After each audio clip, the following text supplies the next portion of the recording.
కర్నూలు జిల్లా ఆలూరు నియోజకవర్గం చిప్పగిరి మండలం నంచర్ల గ్రామంలో ఇటీవల కురిసిన ఎడతెరిపిలేని వర్షాలకు దెబ్బతిన్న కంది పంటను దౌలతాపురం రైతు సేవా కేంద్రం సిబ్బంది పరిశీలించారు. ఈ సందర్భంగా గ్రామంలో రైతుల పొలాల్లో పర్యటించి దెబ్బతిన్న కంది పంటను పరిశీలించడం జరిగింది.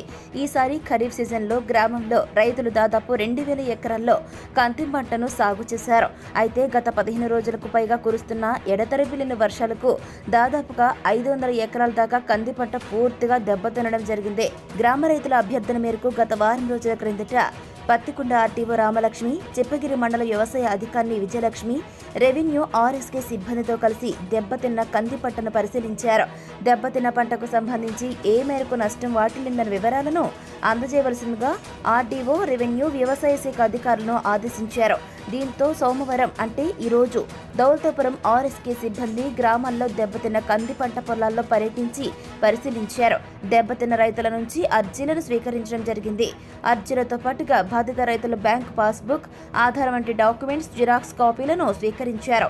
ఈ సందర్భంగా మాజీ ఎంపీటీసీ సభ్యులు, గ్రామ టీడీపీ నాయకులు శివలింగప్ప మాట్లాడుతూ తమ గ్రామంలో ఈ ఏడాది ఖరీఫ్ సీజన్ ఆశాజనకంగా ఉంటుందని భావించి రైతులంతా కూడా అధిక శాతం దాదాపుగా 2000 ఎకరాల దాకా కంది పంటను సాగు చేశామన్నారు.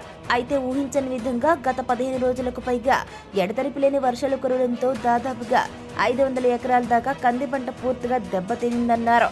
కంది పంట సాగు చేసి నష్టపోయిన రైతులకు ప్రభుత్వం తరపున పరిహారం అందజేసి న్యాయం జరిగేలా చూడాలని ఆయన ఆర్ఎస్కే సిబ్బందిని కోరారు. అలాగే దౌలతాపురం ఆర్ఎస్కే గ్రామ ఉద్యాన అధికారి అష్రఫ్ బాషా మాట్లాడుతూ నంచల గ్రామంలో దాదాపుగా 2000 ఎకరాల దాకా కంది పంట సాగు చేసినట్లుగా తమ పరిశీలనలో వెల్లడైందన్నారు. సోమవారం ఒక్కరోజే దాదాపు 1000 ఎకరాల దాకా నష్టపోయిన కంది పంటను పరిశీలించామన్నారు. అయితే ప్రభుత్వం కంది పంట సాగు చేసిన చిన్న సన్నకారు రైతులకు 200 హెక్టార్ల వరకు పరిహారం అందజేసేందుకు గాను సుముఖంగా ఉందన్నారు. అందుకే నష్టం వాటిల్లిన పంట విస్తీర్ణం, సాగు చేసిన రైతుల వివరాలను సేకరిస్తున్నామన్నారు ఆయన.